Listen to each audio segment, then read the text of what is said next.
नमस्कार, न्यूज़ 24 बिहार झारखंड देख रहे हैं आप। मैं हूं आपके साथ सबा शाहिद शेख। बिहार में 20 मई को 5वें चरण के लोकसभा चुनाव के लिए मतदान होना है।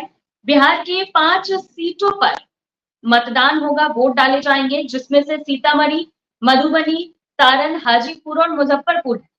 हालांकि इन 5 सीटों को लेकर सभी पार्टियों ने अपनी-अपनी ताकत झोंक दी है, तैयारियां चल रही है। तो इन्हीं के बीच अब ये देखना दिलचस्प होगा कि वोट डालने से पहले बिहार का माहौल क्या है। तो चलिए इन्हीं तमाम बातों पर आज विस्तार से चर्चा करते हैं। चर्चा के लिए हमारे साथ तमाम गेस्ट जुड़ रहे हैं।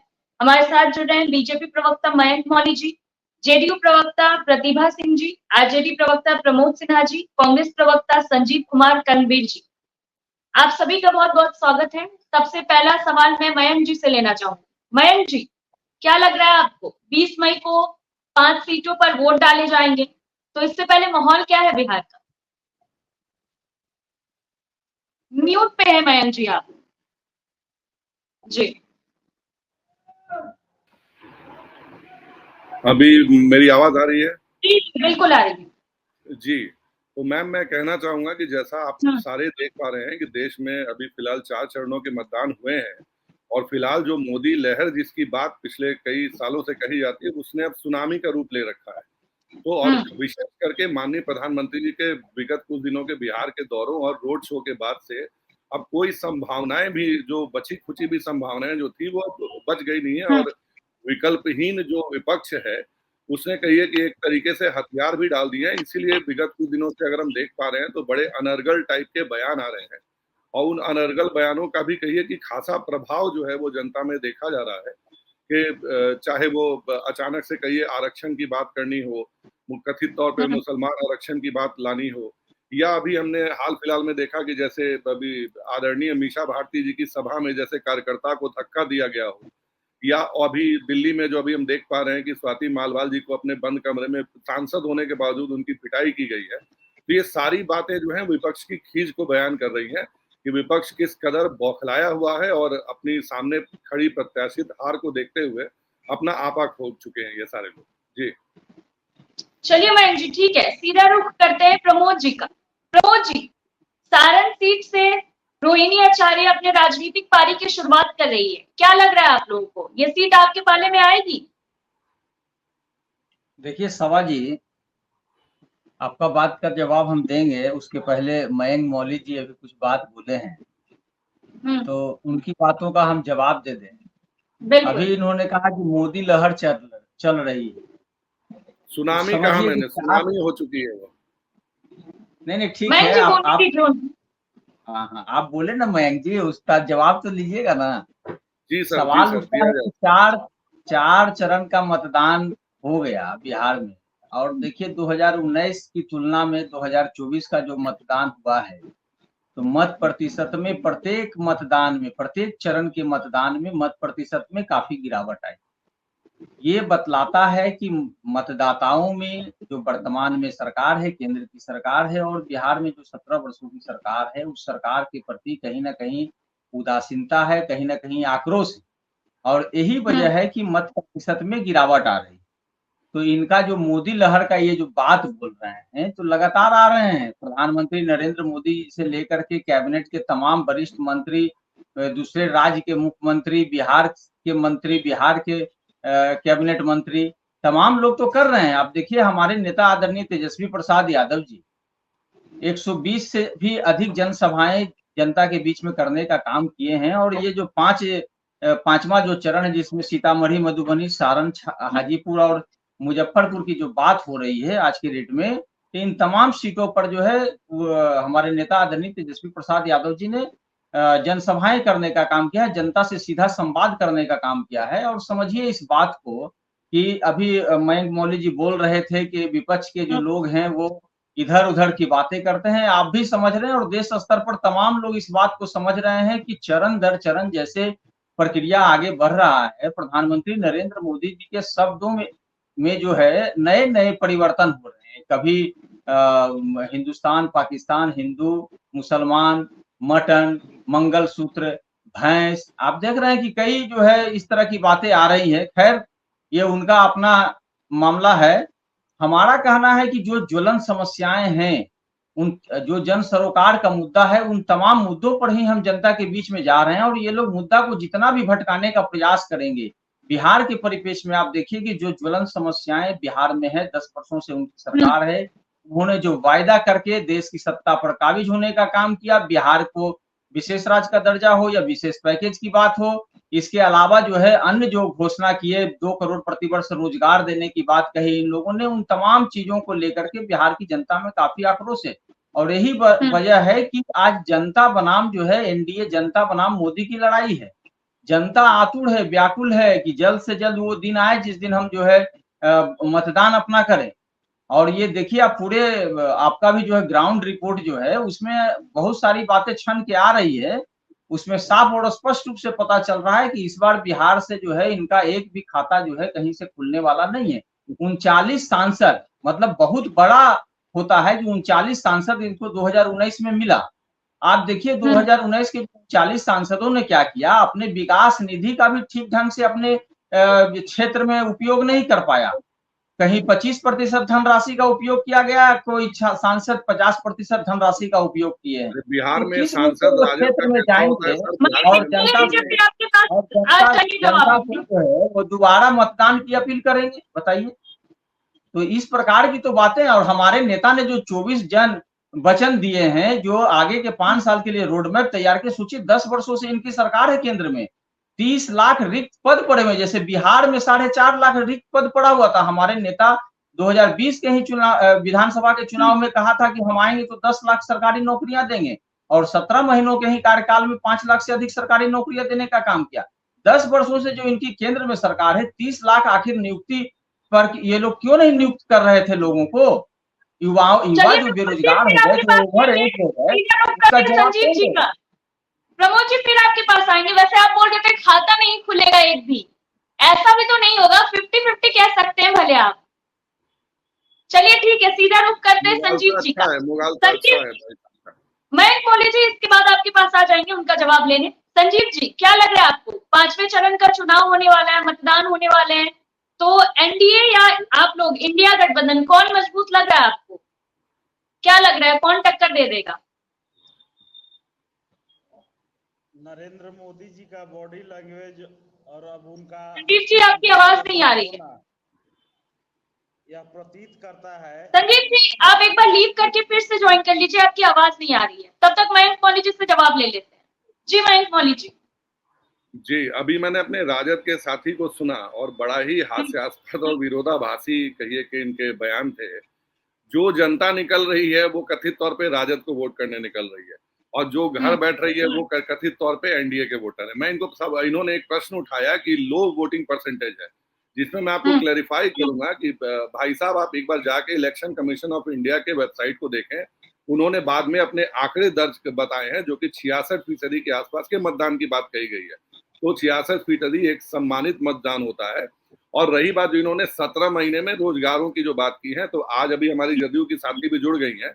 जदयू के तरफ से आज इनके विगत 17 महीने में 43 बीघा जमीन सिर्फ पटना में कथित तौर पे चारा परिवार के सदस्यों के नाम पे कहिए कि रजिस्ट्री की बात सामने आई है। तो ये और बार बार जो ये बातें करते हैं कि आएंगे तो हम 1 करोड़ रोजगार देंगे, वो 1 करोड़ रोजगार नहीं, 1 करोड़ में रोजगार देने की बात करते हैं।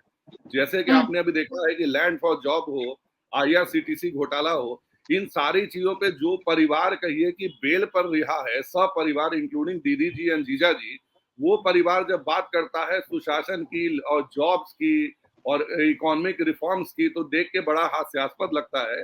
जिस परिवार ने बिहार को पलायन के लिए कहिए कि देश का सर्वश्रेष्ठ राज्य बना दिया, जहां कश्मीर से लेके कन्याकुमारी तक लोग पलायन को मजबूर हैं, जाति कहिए कि टाइटल देख करके, सरनेम देख करके लोगों पे अत्याचार किए जाते थे, वो दौर बिहार कहाँ भूला है। वही चीजें तो माननीय प्रधानमंत्री जी याद कराने के लिए आते हैं बार बार बिहार को, चाहे माननीय मुख्यमंत्री जी 2 बार माननीय मुख्यमंत्री जी ने इनको मौका दिया, दोनों ही बार कहिए कि उनको अपनी गलती पर कहिए कि उन्होंने पछतावा किया बकायदा ये बोल के कि जब आते हैं तो भ्रष्टाचार की जो परिपाटी डीएनए में जो तैर रही है, उस परिपाटी से कभी अपने आप का छूट पा ही नहीं पाते हैं। आज फिर अभी एक नया घोटाला सामने आया। देखिए विगत 1-2 दिनों में जब ये मामला आगे बढ़ेगा तो ये पटना शहर के सराउंडिंग में 43 बीघा जमीन विगत 17 महीनों में वो अर्जित करने वाला परिवार आपको कहां से दिखाई देता है कि ये बड़ा ही कई ईमानदारी भरा प्रयास और ये नौकरी देने की बात है। रही बात जिसकी ये नौकरी देने की बात बार बार कहते हैं, क्या माननीय मुख्यमंत्री जी के हस्ताक्षर के बिना, क्या माननीय मुख्यमंत्री जी के कंसेंट के बिना और कैबिनेट के अप्रूवल के बिना क्या ये रोजगार दे सकते थे? क्या? बिल्कुल नहीं। तो अगर जब तक कोई राज्य के मुख्यमंत्री नहीं चाहेंगे रोजगार का सृजन करना, का ये बॉडी होती है, ये अपने पास से इन्होंने दिया, मुख्यमंत्री जी के बिना हस्ताक्षर के रोजगार आ गया। क्या आप कौन थे? आप राज्य के मुख्यमंत्री थे क्या? आप बिल्कुल नहीं थे। आपने मुख्यमंत्री जी की और एनडीए कालीन योजनाओं का कहिए अपना नाम लेकर के आप मार्केटिंग में अपने आप को उस्ताद मान रहे हैं, आप मार्केटिंग कर रहे हैं। मुझे एक बात बताइए, सभा जी, आपके यहाँ बिहार के जो भी ब्यूरो रहे हैं उन्हीं की रिपोर्ट मैं आपको दोबारा से याद दिलाना चाहूंगा। जब गांधी मैदान में कथित तौर पे जो कहिए कि बड़े तामझाम और लादे लबादे के साथ जब कार्यक्रम करे जाते थे और ये बताने की कोशिश की जाती थी कि ये देखिए हमने रोजगार पाया, तो आप ही के यहाँ के कैमरे ने उनको कैद किया, जिनमें कितने लोग ऐसे थे जो कि ऑलरेडी नौकरी विगत 1-1.5 सालों से कर रहे थे और उनको जबरदस्ती हेड काउंट दिखाने के लिए बकायदा गांधी मैदान में रखा गया था। ये रिपोर्ट आप ही के चैनल की है, तो इसलिए हमारे राजद के साथी उसको झुठला नहीं सकते। और रही बात जो बार बार कहता हूं, जो परिवार सपरिवार बेल पर रहा है, ये हो चाहे कांग्रेस के युवराज का परिवार हो, जिसको जब ईडी और सीबीआई का समन आता है तो ये देश का इकलौता परिवार है जिसको कि ये कहा जाता है कि सपरिवार पधारे। तो सपरिवार का ये भ्रष्टाचार में लिप्त परिवार जब बात करता है सुशासन की और जब बात करता है डेवलपमेंट की, तो हमें हंसी आती है और कुछ नहीं आता। जी चलिए मयंक जी, ठीक, जवाब लेंगे आपका। पहले प्रतिभा जी भी हमारे साथ जुड़ चुकी है, उनसे सवाल ले लेते हैं। प्रतिभा जी, हमारी राजद के प्रवक्ता कह रहे थे कि आप लोग खाता भी नहीं खोल पाएंगे बिहार में, एक भी सीट पर खाता नहीं खुलने वाला आप लोगों का, ऐसा है क्या? टक्कर नहीं दे पाएंगे आप इंडिया गठबंधन? मुंडेरी लाल के हसीन सपने देख रहे हैं। खाता तो इनका नहीं खुलेगा। किस आधार पर एक दावा करते हैं कि इनका खाता खुलने वाला है? कौन से काम किए इन्होंने जिसके आधार पर इनको लगता है इनका खाता खुलेगा? अरे हम बिहार में 40 की 40 सीटों पर जीतेंगे। पिछली बार तो एक सीट रह गया था किशनगंज ना, इस बार वो सीट भी जीतेंगे और पूरे देश में 400 पार। ये क्या बोलेंगे? क्या अच्छा प्रतिभा जी, क्या लगता है आपको, सारण सीट से इस बार रोहिणी आचार्य उतरी है, राजनीतिक पारी की उनकी शुरुआत की है उन्होंने, क्या लगता है आप लोग टक्कर दे पाएंगे उनको या सारण सीट ले जाएंगे? देखिए, टक्कर ही नहीं, इनको धक्का देंगे। सिर्फ टक्कर की बात नहीं है भाई। बिहार की जनता इन परिवारवादियों को बिल्कुल नकार चुकी है। बिहार की जनता परिवारवादी पार्टियों को देखना नहीं चाहती है। एक तरफ अपना बेटा, एक तरफ अपनी बेटी, एक तरफ खुद पति पत्नी। है कौन सा राजनीति करते हैं भाई? ये राजनीति करते हैं कि तमाशा करते हैं? परिवारवाद के पोषक लोग, ये लोग क्या बोलेंगे? कहीं से उस बेटी को, वो बेटी जो है इंडिया के, इसको भी नहीं समझती है, इंडिया का ज्योग्राफिकल फिगर को नहीं समझती, वो सिंगापुर में रहती हैं, उस बेटी को वहां से ला करके चुनाव लड़वा दिया इन्होंने। मतलब जनता के माथा पर एक सांसद थोपने का काम। अगर इनकी बेटी जीत गई तो बताइए उसको क्या रोहिणी आचार्य जी जानती भी है? चौहद्दी जिस लोकसभा से चुनाव लड़ रही है, ये परिवारवादी लोग हैं। ये सिर्फ झूठ मूठ का थोथी दलील देते हैं। इन्हें कहीं कोई सीट मिलने नहीं जा रहा है बिहार में। चलिए प्रतिभा जी, ठीक है जी। प्रमोद जी, बात पूरी कीजिए अपनी। देखिए, प्रतिभा जी के ही बातों से ही लगता है, इनके जो शब्द हैं कि हम धक्का दे देंगे, आप समझिए कि वोट जनता करती है और जनता मालिक होती है। प्रजातंत्र, लोकतंत्र में जनता ही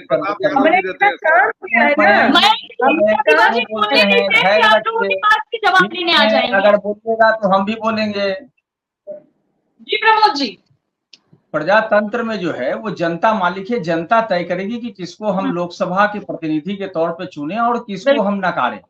और जनता तय कैसे करती है? तो जनता तय करती है जो पिछला जो कार्यकाल है, जो जनप्रतिनिधि वर्तमान में है, उनके कार्यकाल में क्या काम हुआ बिहार के विकास के लिए, उनके क्षेत्र के विकास के लिए, ये देखेंगे ना जनता।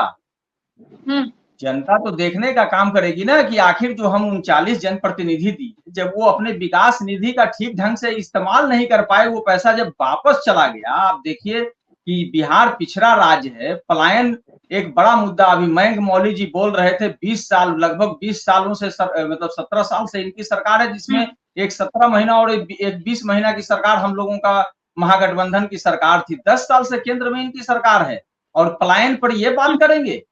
क्या कर रहे हैं इतने दिनों से आप? क्या आपके पास रोड मैप है इसको रोकने के लिए? विस्थापन की जो स्थिति है, प्रत्येक वर्ष जो बाढ़ आ जाता है, क्यों नहीं केंद्र सरकार इस पर पहल करती है कि बाढ़ का जो पानी जो दूसरे देश से आता है, इसको तो समझने की जरूरत है ना। कैसे इसका निराकरण करेंगे? बिहार की जनता प्रत्येक वर्ष बाढ़ की विभीषिका से जूझ रही है और आप सिर्फ वही कहते हैं। आप अभी प्रतिभा जी बोल रही थी परिवारवाद, अब बताइए कि परिवारवाद, अब प्रतिभा जी बोल रही है परिवारवाद, इन्होंने अपने कैबिनेट में, माननीय मुख्यमंत्री नीतीश कुमार जी ने अपने कैबिनेट में कितने मंत्री को बनाया है जो राजनीतिक परिवार से आते हैं? 14 से अधिक प्रतिनिधि इन्होंने जो अभी लोकसभा चुनाव में उतारने का काम किए वो परिवारवाद के उपज है, राजनीतिक परिवारवाद के। अब बताइए कि जीतन राम मांझी के बेटे केंद्र में, ये बिहार सरकार में मंत्री हैं, जीतन राम मांझी जी चुनाव लड़ रहे हैं, चिराग पासवान जी उनके बहनोई लड़ रहे हैं, तो इन पर इन लोगों का ये परिवारवाद ये सब नहीं दिखता है, ये विपक्ष। अब मयंक मौर्य जी कह रहे थे, अब बताइए कि जब 2014 से 2024 के बीच में इनकी जो सरकार है, 95% केस जो है विपक्ष के ही खिलाफ किया गया है। अरे कभी भारतीय जनता पार्टी के जो भ्रष्टाचारी हैं उन पर भी तो उनको सीबीआई और ईडी को भेजिए। प्रधानमंत्री नरेंद्र मोदी जी कहते हैं कि वो भ्रष्टाचारी हैं, 70,000 करोड़ के भ्रष्टाचारी हैं, और कुछ दिनों के भीतर ही वो उनके पाले में चले जाते हैं, उनको उप मुख्यमंत्री बना दिया जाता है। और अभी हाल ही में आया है कि उन पर जो है 25,000 का जो बैंक लोन का घोटाला था उससे उनको मुक्त कर दिया गया। ये समझने की बात है कि कैसी दोहरी राजनीति ये लोग करते हैं। जनता को क्या संदेश देने का काम करेंगे? जनता इन सब चीजों का अध्ययन और अवलोकन बहुत बढ़िया तरीके से कर रही है। आप वही जो है 2004-5, अरे आप बैठ जाइए और आंकड़ा 1990 और 2005 और 2024 के बीच का तुलनात्मक अध्ययन कर लीजिए। एनसीबी आरबी का आंकड़ा आप उसका उठा करके देख लीजिए, उस आंकड़े से आपकी आंखें खुल जाएंगी कि 1990 और 2005 के बीच में क्या स्थिति था और 2005 से 2024 के बीच में क्या स्थिति है। आप लोग मुजफ्फरपुर बालिका गृह कांड भूल गए क्या? तो अपना जो आपके भीतर जो है उन सब चीजों को नहीं देखते हैं। और मैंने जो कहा है सवाल जी कि बिहार से इनका आता पता साफ हो जाएगा, तो ये समझ लीजिए ये जो चुनाव जो मतदान का जो हो रहा है और जिस प्रकार से मतदान हो रहा है, कहीं भी इनका खाता बिहार में नहीं खुलने वाला है। बिहार की जनता इस बार इनको जो 39 सांसद जब देने का काम किया उस पर वो खड़े नहीं उतर पाए, तो फिर क्यों इनको सांसद देगी बिहार की जनता? ये तो बताइए। जवाब ले लेते, फिर मयंक मौर्य जी आपके पास आएंगे। प्रतिभा जी, इनका तो कहना है कि परिवारवाद तो कहीं ना कहीं हर जगह है, तो सिर्फ राजद को ही क्यों घेरा जाता है? ये बता देना कि नीतीश कुमार जी के परिवार से कौन है, ये बता देना कि मोदी जी के परिवार से कौन है, ये तो बता दें। मोदी जी के, अरे ये तो ऐसे ही बतौला देते हैं, अपनी कमियों को छुपाते हैं, कहते हैं हमारा खाता नहीं खुलेगा। हमने जितना काम किया है और ये तुलना कर रहे हैं 90 से 5 के बीच का। अरे भाई तुलना देखिए, जिस चीज को हम महसूस कर रहे हैं ना, तो हमें बोलने में परहेज नहीं करना चाहिए। आज जो हम जैसी महिलाओं के मुंह में आवाज है ना, ये आवाज किसने दिया? नेता श्री नीतीश कुमार जी ने दी। आप क्या बात करते हैं 1990 से 2005 के बीच का, शायद आपको याद भी नहीं होगा। हमारे उम्र की महिलाओं से पूछिए। अरे भाई हमारे उम्र की लड़कियां स्कूल नहीं जाती थी घर से, क्यों नहीं जाती थी? उनके साथ कब कहाँ रास्ते में छेड़खानी हो जाए, कब कौन किसको उठा करके कहाँ लेके चला जाए। आज जैसा थाना नहीं सुनता था किसी का, आला कमान के आदेश पर केस लिखे जाते थे, मुकदमे दर्ज किए जाते थे। हमने देखा है उस दौर को। ये लोग क्या बताएंगे? जिसने दर्द झेला है ना मैडम, आप उससे पूछिए। हमने उस डर को झेला है, हमने उस दंश को झेला है, डर के साए में जीते थे हम। ये कोई सुनी सुनाई बात नहीं है, ये आप बीती है हमारी। इसलिए ये कुछ भी बोल देंगे, कुछ भी बोल लेंगे। ये इनके बोलने से इनकी गलतियों पे पर्दा डलने वाला नहीं है। और सही बात है, बिहार की जनता उस जंगल राज को याद करके आज भी कांप जाती है। बिहार की जनता अब वापस उस दौर में नहीं लौटने वाली है जहां की इनके जमाने में एक भी स्कूल कॉलेज स्थापित नहीं किए जाए। आज नीतीश कुमार जी ने 2005 से 24 तक में, पता है आपको, 41 सरकारी इंजीनियरिंग कॉलेज खोलने का उन्होंने काम किया। 39 उन्होंने खोले, 4 पहले से था। में एएनएम कॉलेज खोला गया, शिक्षण प्रशिक्षण 197 कॉलेजेस खोले गए। क्या बात करेंगे, किस मामले में बात करेंगे भाई? सफेद झूठ मत बोलिए, जनता सब देख रही है। और हम कौन होते हैं किसी को मैंडेट देने वाले कि हम जीत रहे हैं हार रहे हैं बोलने वाले? नहीं, जनता उसका जवाब देगी ना। 4 तारीख को जनता का मैंडेट मिल जाएगा आपको। हमें हमारे काम पर भरोसा है, हमें अपने काम के आधार पर जनता वोट करेगी, जनता पर पूरा भरोसा है। ठीक है प्रतिभा जी, फिर आपके पास आएंगे। संजीत जी हमारे साथ जुड़ चुके हैं। संजीत जी, आवाज आ रही है आपको? आवाज मिल रही है, आपको मिल रही है आवाज? संजीत जी आपकी आवाज नहीं आ रही है। चलिए ठीक है, मयंक कॉलेज जी कुछ कहना चाह रहे थे, मयंक कॉलेज जी का रुख कर लेते हैं। जी मयंक कॉलेज जी, बात पूरी कीजिए अपनी। 90 के दशक की बात करी अभी सिन्हा साहब ने, तो 90 का दशक सभा जी आप भी हम 90 के दशक में जिस व्यवस्था की बात कर रहे हैं, किसी की तरफ से आवाज आ रही है, बोलिए मयंक। हाँ भी ठीक हो गया। तो 90 के दशक में मैम आप याद करिए कि इन्होंने शिक्षा के नाम पे क्या खुलवाया था, चरवाहा विद्यालय। सरकारी स्लोगन क्या होता था कि गैया भैंसी पढ़ती जाए मुनिया बेटी चढ़ती जाए, मुनिया बेटी पढ़ती जाए। ये और सुशासन की बात करते थे। कौन वो दिन भूल सकता है कि डीएम हो या एसपी हो उससे खैनी ठोकवाने का काम करते थे इनके राष्ट्रीय अध्यक्ष जी। कौन वो दिन भूल सकता है जब ये सुशासन की बात कर रहे हैं, उसकी बात करें पटना में गौतम शिल्पी हत्याकांड, कौन भूल सकता है? इनके जो नेता बात करते हैं आज माँ और बाप की पार्टी, वो उन दिनों को भूल जाते हैं जो माँ बाप और मामा जो थे बिहार में, उन्होंने आतंक मचा रखा था। पटना शहर में कहिए कि दिन दहाड़े रेप हो जाता था और बकायदा वो अपना सैंपल देने से मना करते थे। वो दिन कौन भूल सकता है यूपीए के दौर का, जब कथित मामा जी इनके, जब वो यहाँ पटना में रहे कि जब इनके कहिए नेता जब केंद्र में मंत्री थे तो राजधानी को कहिए 1 नंबर प्लेटफॉर्म पे रूटेड करके वापस लाया जाता था, क्योंकि जनाब जो थे वो 4 नंबर पे जाने की जहमत नहीं उठाना चाहते थे।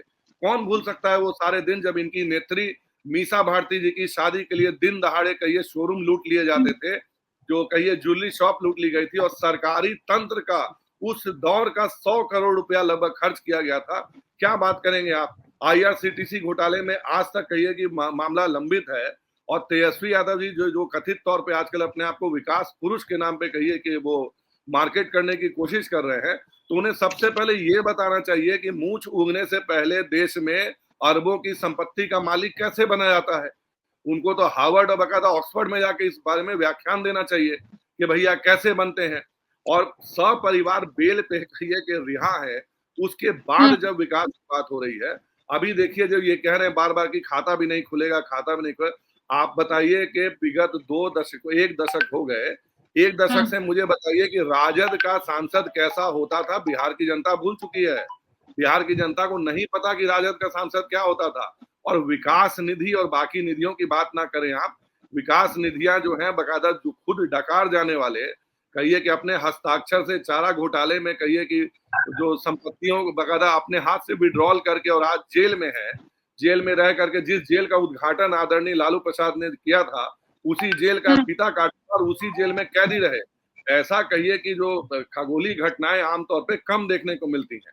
और रही बार बार जो ये बात कर रहे हैं कि खाता नहीं, मैं इनसे एक गारंटी मांगना चाहूंगा आप सबके सामने, 4 जून को ईवीएम का रोना तो नहीं रोएंगे ना आप? 4 जून जब आएगा तो फिर से कहीं ईवीएम बेवफा है ऐसा रोना प्लीज ना रोइएगा। जी प्रमोद जी क्या कहना चाहेंगे? रोना तो नहीं रोएंगे कहीं? मयंक जी का सवाल है आपसे कि ईवीएम का रोना तो नहीं रोएंगे आप लोग? वो तो 4 जून को पता चल जाएगा ना, 4 जून को पता चल जाएगा कौन रो रहे हैं और कौन क्या कर रहे हैं। वो चिंता नहीं कर रहे हैं। 4 जून को फिर हम आप डिबेट में आपसे मिलेंगे ना, उस दिन ये सवाल कर लिया जाएगा।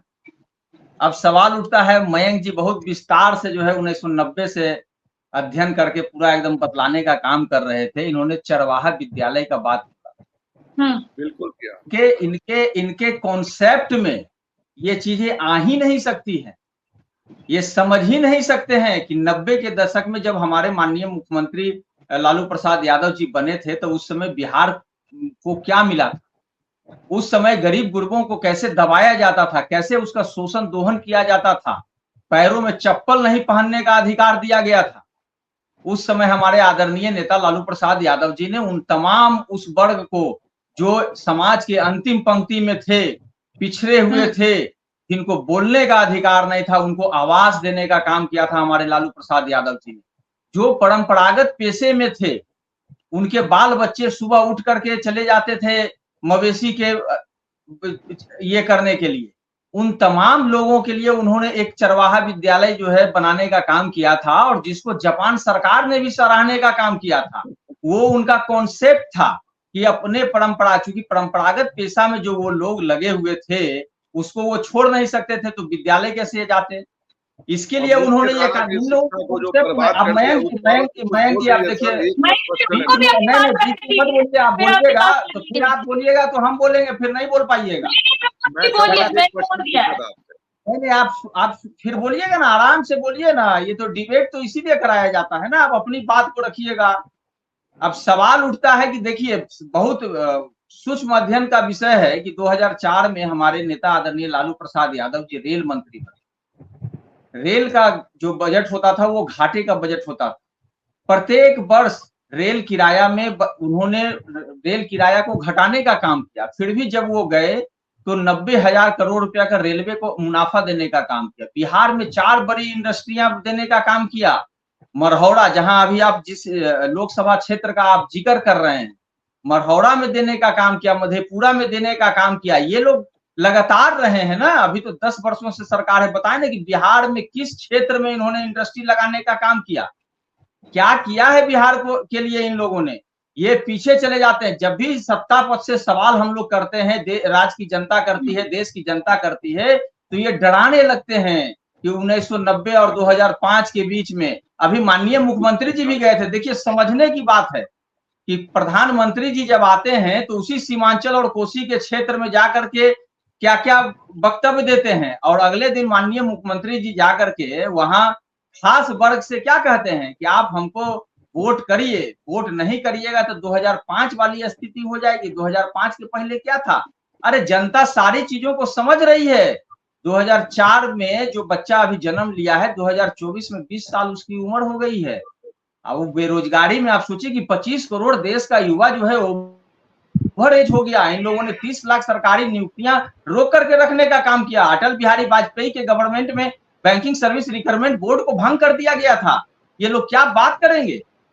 और सिर्फ एक ही बात इनके पास है, 2014 हो, 2019 हो, 2024 हो, जंगल राज। तो जंगल राज पर जो टिप्पणियां, जब बालिका गृह कांड हुआ था, बालिका गृह जो सत्ता के संरक्षण में चलाया जाता है, और छोटी छोटी बच्चियों के साथ जो इस तरह से घृणास्पद जो काम किए गए, अब बताइए उसको हम शब्दों में नहीं बोल सकते हैं। और सुप्रीम कोर्ट, माननीय सुप्रीम कोर्ट ने क्या कहा, केस को यहाँ से ट्रांसफर करके दिल्ली ले जाया गया। इन सब चीजों पर ये नहीं बोल पाते हैं।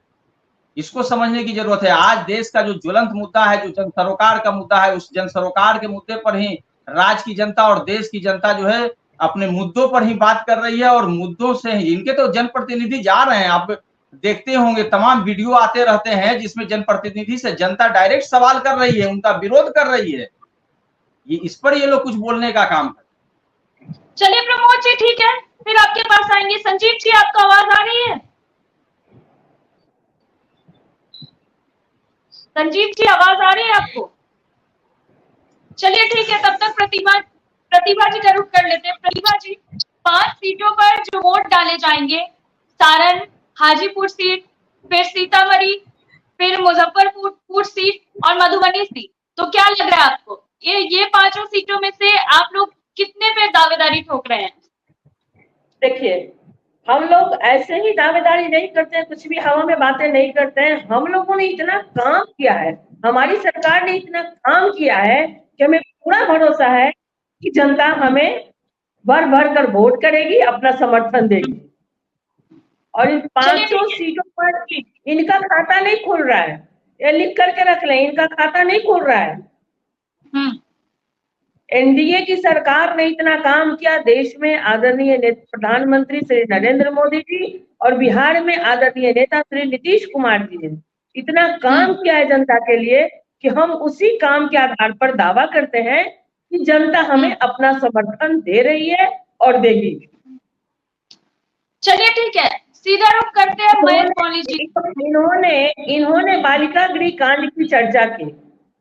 मैं बता दूं, आज ये वही बिहार है। और कुछ लोग, हम उन लोगों में से नहीं है कि कुछ गलती हुई उसको बिल्कुल डिनाई कर दें, सिरे से खारिज कर दें। इनके समय में कितने नरसंहार हुए, कितनी महिलाओं के साथ बलात्कार हुए, कभी दिखाते हैं क्या? कभी बोलते हैं क्या? कहते हैं जंगल आदमी चले जाते हैं। अरे भाई, वो भूलने की चीज है क्या? बालिका गृहकांड हुआ तो क्या दोषियों को सजा नहीं मिली? हमारी सरकार न किसी को फंसाती है, न किसी को बचाती है, और क्राइम के साथ यहाँ नीतीश कुमार जी के नेतृत्व वाली सरकार में कोई समझौता नहीं है। चलिए ठीक है प्रतिभा जी, ठीक है प्रतिभा जी, फिर आपके पास आएंगे। सीधा रुख करते मयंक मौली जी का। मयंक जी, अगर बात करें हाजीपुर सीट की, तो चिराग पासवान पहली बार हाजीपुर सीट से उतर रहे हैं। पहले ये सीट पशुपति पारस ने जीती थी। क्या लगता है आपको, इस बार हाजीपुर सीट आएगी आप लोगों के खाते में, एनडीए के खाते में? देखिए, हाजीपुर सीट जो है विगत 2 बार से और बाकी बारों से भी, वो कहिए कि पासवान परिवार जो है, श्री रामविलास पासवान जी का परिवार है, उनका कहिए कि वो क्षेत्र रहा है। दोनों एक दूसरे के पूरक कहे जाते रहे हैं। और पिछले 2 बार से, जब से एनडीए की सरकार रही है, ये लोग तो लगातार 2 बार हार के बैठे हुए हैं, और ये तीसरी बार हार की हैट्रिक लगने जा रही है। चिराग पासवान जी बिहार के एक उभरते हुए नेता हैं, जो कि हम सब जानते हैं।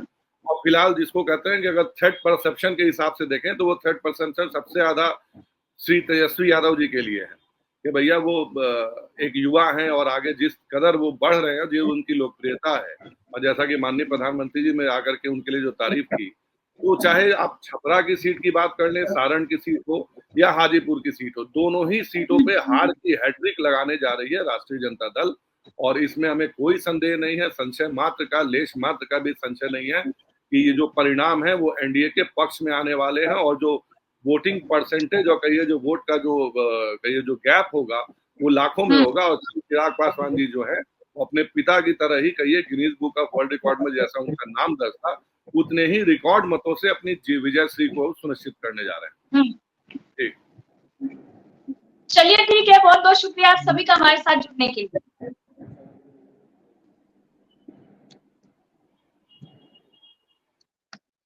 दरअसल 20 मई को 5वें चरण का चुनाव होगा बिहार में, जिसमें से सीतामढ़ी, मधुबनी, सारण, हाजीपुर और मुजफ्फरपुर में वोट डाले जाएंगे। हालांकि अगर बात की जाए तो बिहार की 2 सीटों पर, सारण और हाजीपुर सीट पर सबकी निगाहें टिकी हुई है, क्योंकि अगर हाजीपुर सीट की बात करें तो हाजीपुर सीट से इस बार चिराग पासवान है, जो कि पहली बार हाजीपुर सीट से चुनाव लड़ रहे हैं। वहीं अगर सारण सीट की बात करें तो सारण सीट की तरफ से इंडिया गठबंधन से, यानी कि आरजेडी से रोहिणी आचार्य हैं, जो कि इस सीट से और इस चुनाव से अपनी राजनीतिक पारी की शुरुआत कर रही है। तो ये 2 सीट जो है बिहार के, इस पे सबकी निगाहें टिकी हुई है कि कौन इन दोनों सीट पर बाजी मारेगा। हालांकि ये 5 सीट की अगर बात करें तो नतीजा 4 जून को सामने आएगा, किस पे इंडिया गठबंधन का हक होगा या एनडीए गठबंधन की। हालांकि सब पार्टी अपने अपने दावे कर रहे हैं, चाहे इंडिया गठबंधन हो या एनडीए गठबंधन, सभी कह रहे हैं कि इन 5 सीटों में 5 सीटें उनके ही खाते में जाएगी। लेकिन 4 जून को इसका असर फैसला हो पाएगा, तब तक थोड़ा इंतजार करना। फिलहाल के लिए इतना ही। देखते रहिए न्यूज़ 24 बिहार झारखंड। अगर आपको ये वीडियो अच्छा लगा तो इसे लाइक, शेयर और सब्सक्राइब जरूर करें। नमस्कार।